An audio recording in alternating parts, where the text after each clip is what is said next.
बाबा जी और हुजूर जी की प्यारी साथ संगत जी, राधा स्वामी जी। संगत जी, कल ब्यास में जो भंडारा संपन्न हुआ वो अपने आप में ही एक मिसाल कायम कर गया। कल हुए भंडारे में 35 साल पहले ब्यास में अपना ही बना एक रिकॉर्ड तोड़ दिया। और कल कुछ ऐसे चमत्कार हुए जो हम आपको बताएंगे, और साथ में कुछ विदेशों में हुए सवाल जवाब के बारे में भी बात करेंगे, और साथ में सुनेंगे एक बहुत ही सुंदर सी साखी। संगत जी, दरअसल यह सब यूं ही नहीं हुआ। 2 दिन पहले यानी शनिवार को बाबा जी ने बड़े ही स्नेह से सेवादारों को खास तौर पर हिदायत दी थी कि भाई तैयार हो जाओ। और कल संगत ने खुद अपनी आंखों से वो कारण देख लिया जिसके लिए बाबा जी ने ये बात कही थी। कल व्यास में वो नज़ारा देखने को मिला जिसे देखकर 35 साल से डेरा व्यास में सेवा कर रहे पुराने सेवादार भी दंग रह गए। उन्होंने भी माना कि ऐसा अद्भुत दृश्य उन्होंने पहले कभी नहीं देखा था। हजारों लोगों ने यह अनुभव को अपने दिल में महसूस किया। और कल बाबा जी की वो बात की जिसे दर्शन देने होते हैं उसे 7 समंदर पार से भी बुला लिया जाता है, और जिसे नहीं देने होते हैं वो सामने आकर भी नहीं रह पाता है। कल की संगत ने सच में अपनी आँखों से देखा। कई घटनाएं कल ऐसी रही जिन्होंने हर दिल को झकझोर दिया। लेकिन आगे बढ़ने से पहले आपसे है कि आप कमेंट सेक्शन में राधा स्वामी लिखना ना भूलें। तो बात कल 29 जून की है। ब्यास में ऐसा सत्संग का सैलाब उमड़ा कि जहां नज़र आती वहीं पर लोग दिखाई देते। सुबह करीब 8:30 बजे बाबा जी सत्संग के लिए पहुंचे। पहले उन्होंने संगत पर दृष्टि डाली और फिर सत्संग शुरू किया। बाहर का हाल ऐसा था कि व्यास से लेकर के ढीलावा तक और उससे भी आगे 20-20 किलोमीटर लंबा जाम लग गया था। वो सड़कें भी आमतौर पर खाली रहती थी, जैसे ब्यास में बाटला की ओर जाने वाली सड़क जिस पर जम्मू की संगत आती है, वहाँ भी गाड़ियों की लंबी कतारें लगी थी। वो सड़क जो अक्सर सिंगल होने के कारण जल्दी खाली हो जाती है, वहाँ भी गाड़ियों का सैलाब था और जाम कई किलोमीटर तक फैल गया था। कल बाबा जी की मौज कुछ ऐसी बरसी कि शब्दों में उसे बयां कर पाना आसान नहीं था। शनिवार को ही बाबा जी ने कोठी में सेक्रेटरी साहब को बुलाकर आदेश दिया था कि बुजुर्गों का पंडाल तैयार रखना, इसकी ज़रूरत पड़ेगी। बाबा जी को पहले से ही मालूम था कि कितनी भारी संगत आने वाली है, और कल वही हुआ। हर कोई बाबा जी के दर्शन के लिए दौड़ा चला आया। पहली बार ऐसा हुआ कि पंडाल के सारे गेट बंद करने पड़े।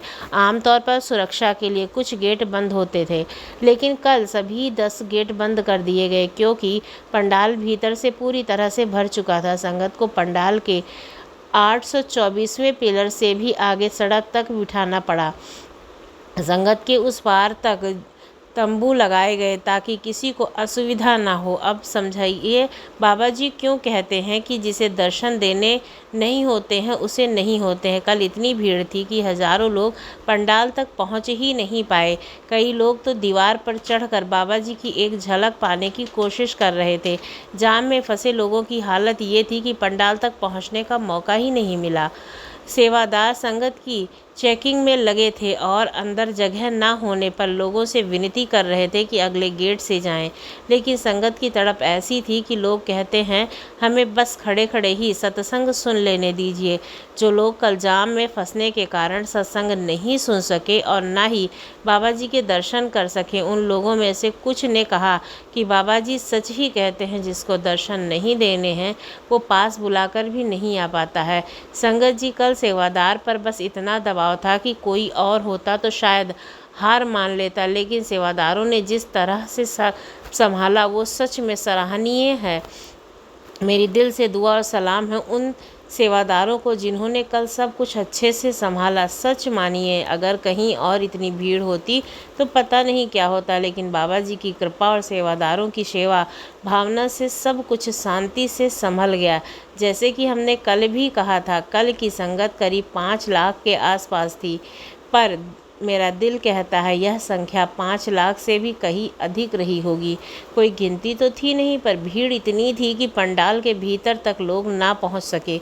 कई संगत जन वो 5 नंबर और 8 नंबर के गेट के पास ही अटक गए। जाम इतना भयंकर था कि ना जाने कितनों को सत्संग पंडाल में दाखिल होने का अवसर ही नहीं मिला।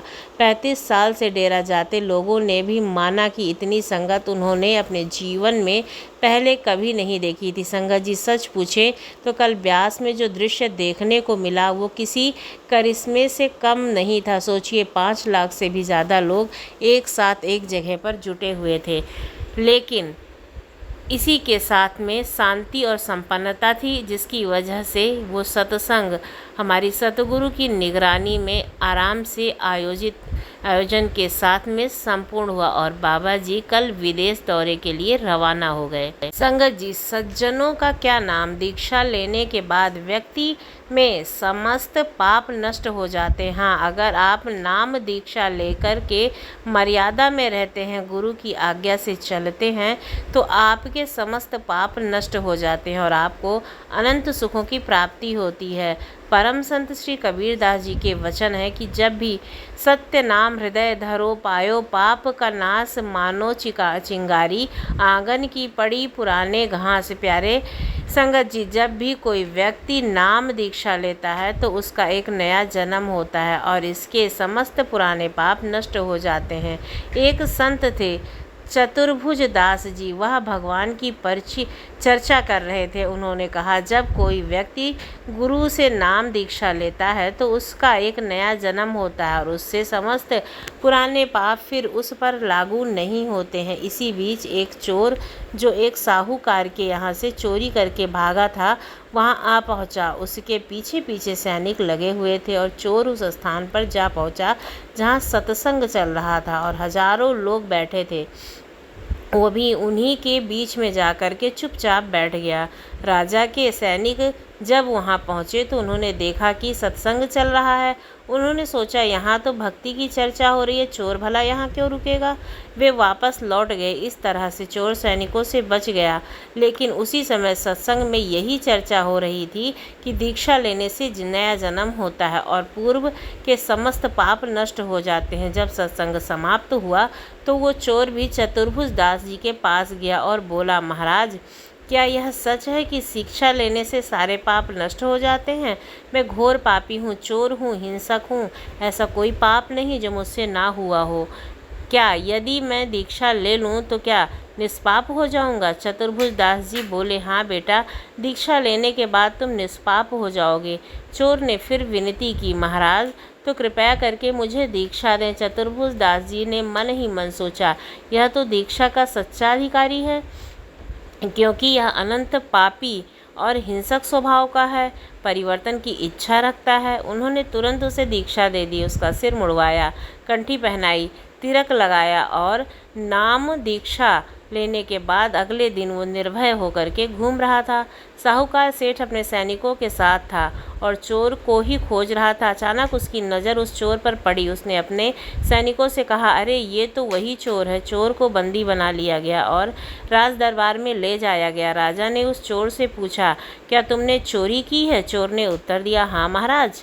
इस जन्म में नहीं। सेठ जी बोले, महाराज, ये जन्म ही नहीं, कल ही की तो बात है। कल इसने मेरे घर में चोरी की थी। चोर ने कहा, महाराज, मैं कसम खाकर कह सकता हूँ कि इस जन्म में मैंने कोई चोरी नहीं की है। सेठ ने कहा, मैं भी कसम खा के कहता हूँ कि कल इसने ही चोरी की थी, लेकिन कल इसने साधु का वेश धारण कर लिया और अपना सिर मुड़वा लिया, तिलक लगवा लिया, लेकिन महाराज चोरी तो यही कर गया था।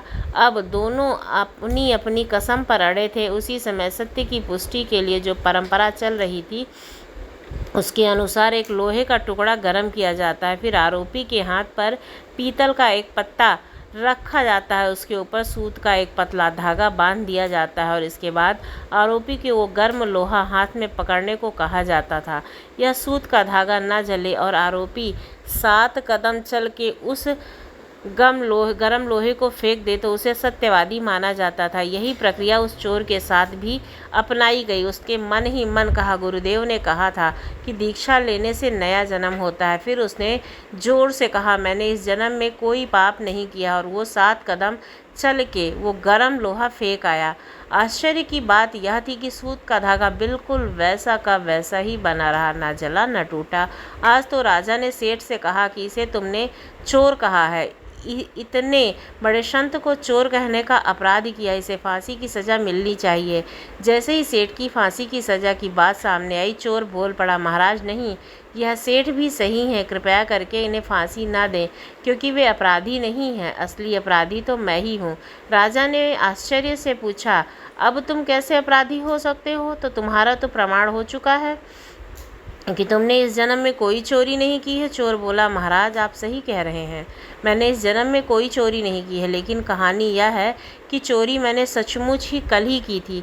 सेठ जी ठीक कह रहे हैं, परंतु उसके बाद मैंने गुरुदेव से दीक्षा ले ली और दीक्षा लेने के बाद मेरा नया जन्म हो गया, इसलिए मैं सच्चे मन से कह सकता हूँ कि मैंने इस जन्म में कोई चोरी नहीं की। इस बात को सुन करके राजा अत्यंत प्रभावित हुआ और बोला, मैं उन संत से अवश्य मिलना चाहता हूँ जिन्होंने तुम्हारे जैसे चोर का भी जीवन परिवर्तित कर दिया। प्यारे संगत जी, गुरु दीक्षा के बाद पूर्ण से समस्त पाप नष्ट हो जाते हैं। यदि उसके पश्चात कोई नया पाप ना किया जाए तो दीक्षा के बाद व्यक्ति का नया जन्म होता है, लेकिन यह केवल तभी फलदायक होता है जब व्यक्ति सच्चे मन से संकल्प करे कि अब वो कोई पाप कर्म नहीं करेगा। उस चोर ने दीक्षा के बाद ना तो कभी झूठ बोला और ना ही कभी चोरी की।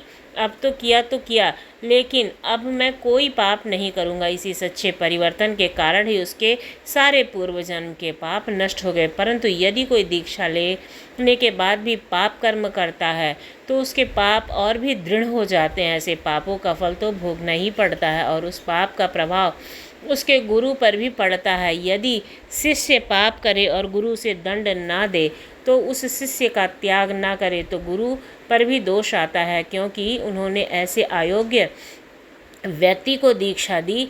इसलिए सज्जनों, जब भी गुरु दीक्षा ले तब मन से यह संकल्प करें कि अब कभी भी कोई पाप कर्म नहीं करेंगे और गुरु की आज्ञा के अनुसार ही अपने जीवन को बिताऊंगा। सत्संग, सुमिरन, सेवा और भजन ध्यान करते हुए व्यक्ति को जन्म में तो सुख मिलता ही है और अंत में उस परमात्मा की प्राप्ति होती है।